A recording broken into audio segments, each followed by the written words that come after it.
కౌశికి వాళ్ళందరూ టిఫిన్ దగ్గర కూర్చొని తింటూ ఉంటారు. అప్పుడే శ్రీవల్లి ముగ్గు వేయటం కోసమని గుమ్మం బయటికి వస్తుంది. అక్కడ గోడకి అంటించిన ఒక పోస్టర్ చూసి అన్నయ్య అంటూ శ్రీవల్లి గట్టిగా కేకలు పెడుతూ లోపలికి వస్తుంది. ఏమైంది శ్రీవల్లి, ఎందుకంతలా కంగారు పడుతున్నావు అని ధాత్రి అడుగుతూ ఉంటుంది. ఒకసారి అందరూ బయటికి వచ్చి చూడండి అన్నయ్య, వదిన చూడండి వదిన అని శ్రీవల్లి కేదార్ చేయి పట్టుకొని లాక్కు వస్తూ ఉంటే కేదార్తో పాటి ఫ్యామిలీ మెంబర్స్ అందరూ కూడా ఏంటబ్బా అని చూడటానికి పరుగులు పెడుతూ బయటికి వస్తారు. అక్కడ పోస్టర్ చూసి అందరూ నోరు తెరుచుకొని చూస్తూ ఉంటారు.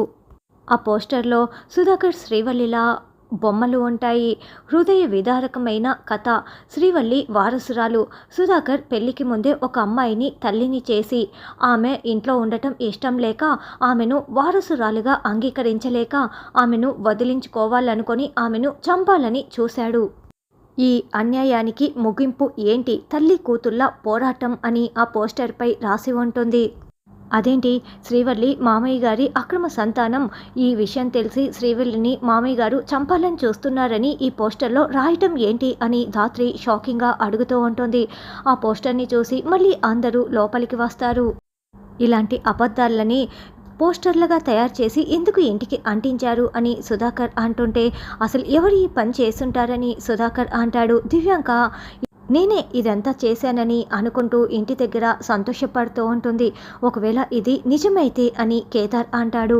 అంటే నేను శ్రీవల్లిని చంపాలనుకుంటున్నానని అనుకుంటున్నావా కేదార్ అని సుధాకర్ అంటాడు. కాదు మామయ్య గారు, ఒకవేళ శ్రీవల్లి నిజంగానే మీ కూతురైతే అని ధాత్రి అంటుంది. దాంతో వైజయంతి చాలా చాలా టెన్షన్ పడుతూ వింటూ ఉంటుంది.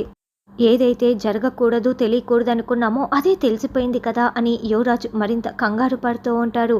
అంటే అని కౌశికి అంటే శ్రీవల్లి నా చెల్లెలా అని కేదార్ అంటాడు.